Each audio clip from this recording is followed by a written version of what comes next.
Sí, sí, sí, sí, sí, sí, sí, sí, sí, 1, 2, 3, 23, 1, 2, 3, 4, 5. Que es perjudicial para la salud. Un inconsciente vapeador. Frío del carajo. Y sí, sí, sí que hace frío. Sí que hace... Paquito por aquí.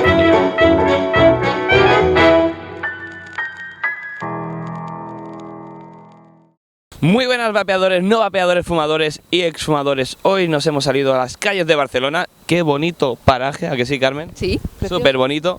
Para hacer una entrevista a Carmen Escric. Voy a leer, eres tantas cosas que voy a leerlo, ¿eh? Es coordinadora de EPVI, asesora científica de UPEP y ANESVAP, coordinadora internacional de MOVE y aparte, bueno, doctora en biología molecular, ¿no? Y genética. En biología celular y genética, sí. ¿Cómo que eres tantas cosas? Uf, pues básicamente hace 3 años que yo aprendí cómo se dejaba de fumar, con el vapeo, desde luego. Y realmente me quedé tan sorprendida después de intentar dejar de fumar tantas veces y no conseguirlo, de que con un simple cacharrito se consiguiera tan fácil, que básicamente decidí estudiar qué problemas podría tener para la salud, y cuando me di cuenta de que realmente es mucho más seguro que el tabaco, me di cuenta de que podía ser la solución al tabaquismo. Entonces, digamos que yo, junto con una serie de personas que estábamos pues en distintos foros de internet, en distintos grupos, sabiendo que se nos venía encima una regulación y que nos jugábamos que esto se prohibiera, pues decidimos empezar a hacer activismo para defenderlo. ¿Y cuáles fueron los primeros pasos de activismo? El primer paso fue la iniciativa EPVI. EPVI es porque ya acabó, una iniciativa ciudadana europea que consistía en recoger 1 millón de firmas para poder adquirir el derecho a hablar en el Parlamento Europeo para evitar que esto nos lo regularan y nos lo prohibieran. No se consiguió porque era muy difícil en aquel entonces, pero trabajamos muy duro para conseguirlo y a raíz de ahí pues ya empezamos a rodar. En España no había una representación real de lo que era el mercado y junto con una serie de empresarios, pues como Arturo Ribes, se decidió empezar a crear una asociación de empresarios en condiciones para luchar por ello. Luego, aparte, existía lo que era un germen de ANESVAP, de la Asociación de Usuarios, pero todavía no estaba correctamente configurada a nuestro entender, y también pues con el tiempo decidimos también encargarnos de eso y empezar a hacerlo rodar. Luego, aparte, el problema que había en España en ese momento era la desinformación en los medios de comunicación. ¿A día de hoy también? A día de hoy también, pero mucho menos comparado con el 2014, ¿no? Entonces se nos ocurrió crear de alguna manera una plataforma de profesionales de la salud que defendiera esto públicamente, ya no solo en España, sino a nivel internacional. Y así que es como nació MOVE.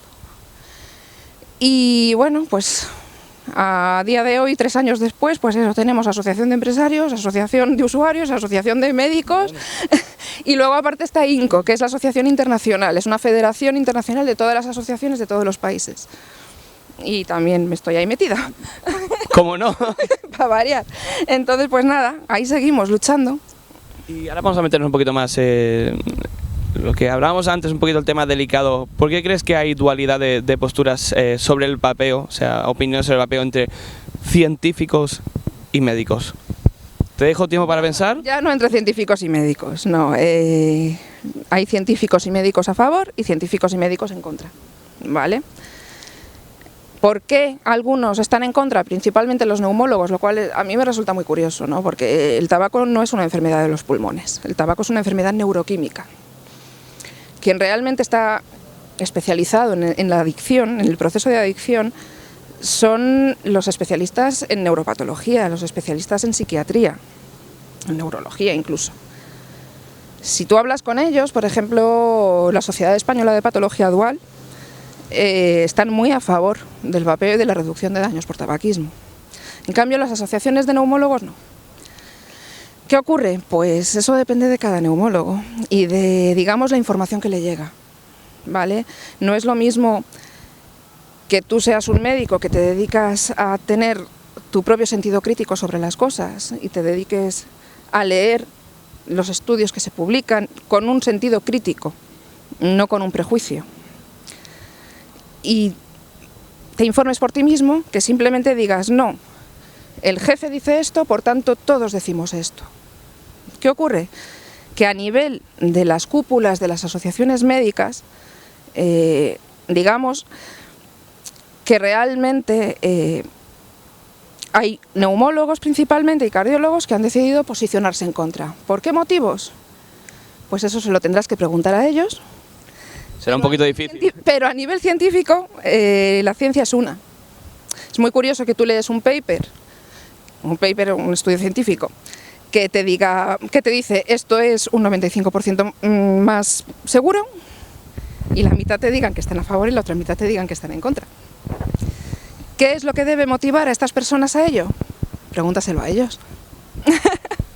Eso es un poco como el silencio que más se escucha, ¿no? Lo que, bueno. Es un tema complejo. Es un tema complejo. ¿Por qué? Porque la ciencia te dice, y eso es irrefutable, de hecho hasta los que están en contra lo reconocen, que esto es muchísimo más seguro, ya no hablo de números, ¿vale? Pero que es muchísimo más seguro que el tabaco. Luego, si tú estás introduciendo en tu cuerpo N1000 sustancias tóxicas menos, por lógica es N1000 veces menos tóxico. Eso no hace falta ser toxicólogo para saberlo. Ahí vamos, la gente que está en contra del vapeo, la gente en general, ¿qué te gustaría transmitirles? ¿Qué les dirías? Ahí tienes la cámara, ¿qué les dirías? La cámara y Barcelona detrás. Que tengan sentido crítico y que lean la ciencia, que no se fíen nunca de los titulares, nunca. Si tienen formación científica, que lean los estudios. Y sin leerse las discusiones, que a partir de los datos extraigan sus propias conclusiones, después ya que se lean la discusión. Pero que realmente midan lo que dicen esos datos. Datos como... Valoren si los estudios tienen controles positivos adecuados. ¿Cuál es el control positivo natural de esto? Es el tabaco. Que me comparen las mediciones del tabaco y del vapeo. Y a partir de ahí que saquen sus propias conclusiones. Y entonces será cuando empecemos, por fin, a hablar de ciencia. Estudios como el que hemos nombrado, el inglés, del 95% menos nocivo que el tabaco. ¿En qué se basan? ¿En qué se basaron para decir eso? Básicamente, el líquido del cigarrillo electrónico, como todos sabemos, se compone de 4 sustancias: propilenglicol, glicerol, aromas alimentarios y nicotina o no, en función de si el fumador la desea o no, ¿vale? De esos 4 componentes, al calentar el líquido se puede producir alguna sustancia de degradación a concentraciones que en la mayoría de los casos no llegan a una dosis preocupante, ¿vale? Eso es el vapeo. Ahora nos vamos al tabaco. El tabaco son 4.000 sustancias tóxicas, de las cuales más de 70 carcinogénicos detectados y declarados. De los demás también, pero todavía no están declarados, ¿vale? Entonces, claro, compara. ¿De dónde viene ese 95%? Suma. Es eso. ¿Qué ocurre? Entonces, a nivel práctico, 1 más 1 son 2. O sea, quiero decir, esto lleva muchísimo menos tóxico que lo que lleva el tabaco. Por tanto, la escuela inglesa, que proviene de la defensa de la reducción de daños, por ejemplo, todo esto arrancó con la epidemia de VIH en los 80, ¿vale? Cuando se empezaron a repartir jeringuillas y agujas limpias entre los toxicómanos para evitar que se extendiera el VIH, ellos consideraron que la reducción de daños era una forma válida de conseguir reducir el daño en la población. Es decir, sabemos que te vas a seguir drogando, pero por lo menos hazlo con una aguja limpia y no te me infectes de VIH. Pues la filosofía es la misma. Sabemos que dejar de fumar es muy difícil. De hecho, solo el 5% de la gente que intenta dejarlo a las bravas lo consigue. 5%. Solo el 5%, ¿vale? Visto que no puedes o no quieres dejar de fumar, por lo menos utiliza algo que te dé esa dosis de nicotina que tú necesitas sin todos los componentes dañinos que van asociados al tabaco. Esa es la filosofía de la escuela inglesa. Y aquí vamos así de refilón a la sanidad pública. ¿Qué pasaría si todos los fumadores se pasaran al vapeo? ¿Qué repercusión, consecuencias habría en la sanidad pública? Sobre todo consecuencias... A ver, vamos a ver. Hasta ahora algún estudio hay. Algún estudio hay. De hecho, hay un estudio de State Budget Solutions en Estados Unidos que dice que si todo el mundo se pasara al vapeo, los gastos en sanidad pública supondrían un 87% más que el dinero recaudado con los impuestos del tabaco.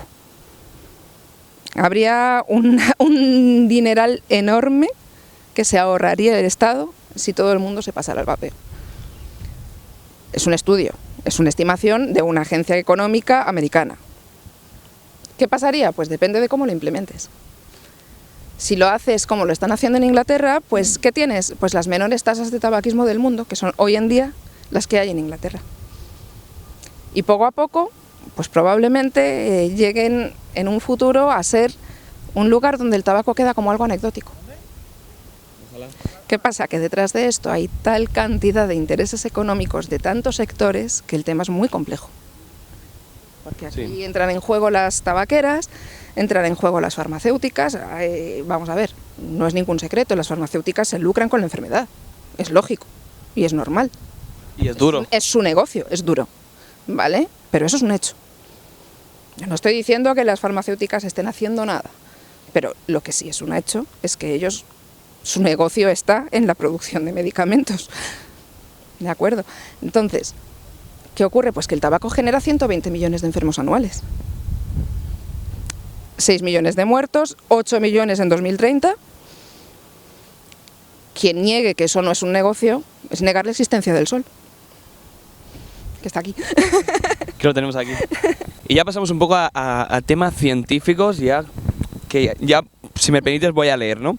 Aquí dice que en el vapeo inhalamos formaldehído, ahora me corriges, diacetilo, acroleínas, todas estas cosas, a ver, todas estas cosas, ¿deberíamos preocuparnos por esto? Por todas estas cosas que supongo que nadie sabe. No, por un simple motivo. Cuando tú generas formaldehído es cuando se produce, y esto hay un montón de estudios en danza, el más importante es el del doctor Farsalinos.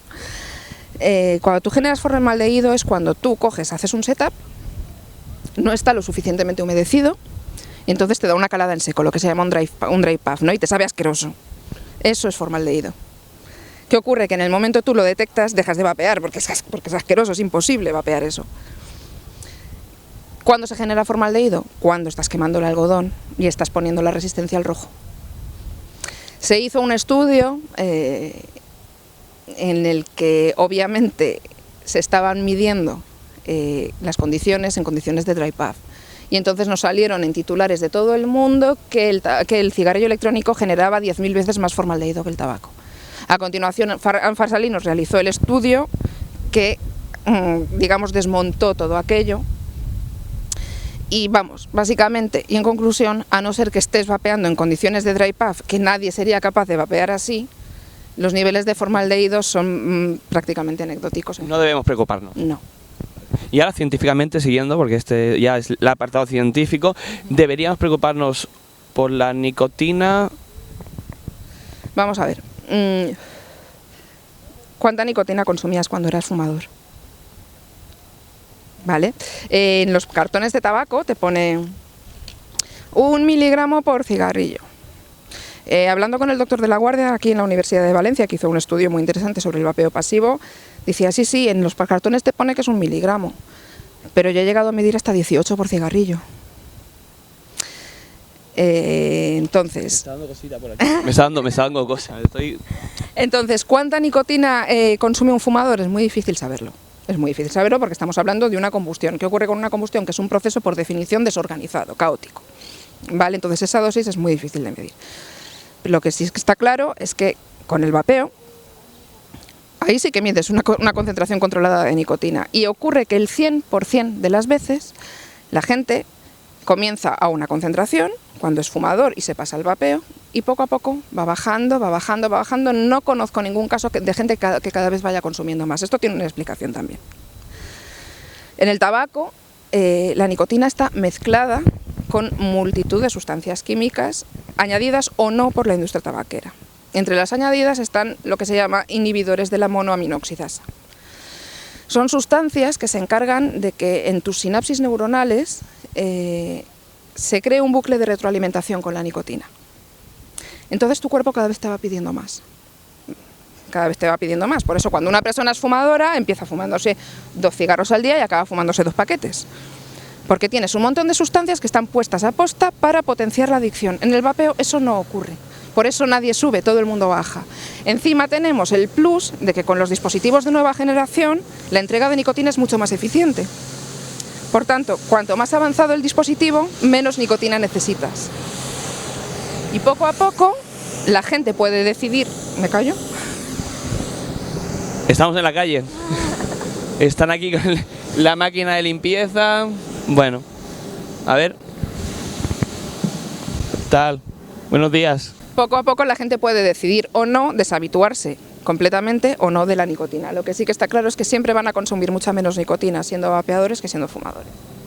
¿El vapeo sirve para dejar de fumar? El vapeo sirve para dejar de fumar. No es solo un hobby, como algunos dicen. No es que sirva, es que realmente es muy difícil negarlo a día de hoy. El último estudio del doctor Farsalinos, basado en los datos del Eurobarómetro, yo creo que es bastante clarificador. Los estudios realizados en Reino Unido son bastante clarificadores. Que luego los anti-vape digan, no, es que esto hay que hacer un ensayo controlado aleatorio para saber si realmente sirve para dejar de fumar. Lamento mucho decir que es muy difícil crear un ensayo controlado aleatorio con esto. ¿Por qué? Porque existen 1000 tipos de dispositivos, no puedes hacer un ensayo para cada tipo. Simplemente que sigan las estadísticas de los países donde se permite vapear y ya simplemente añado el último dato. Repito, en Inglaterra tienen las tasas más bajas de tabaquismo de su historia.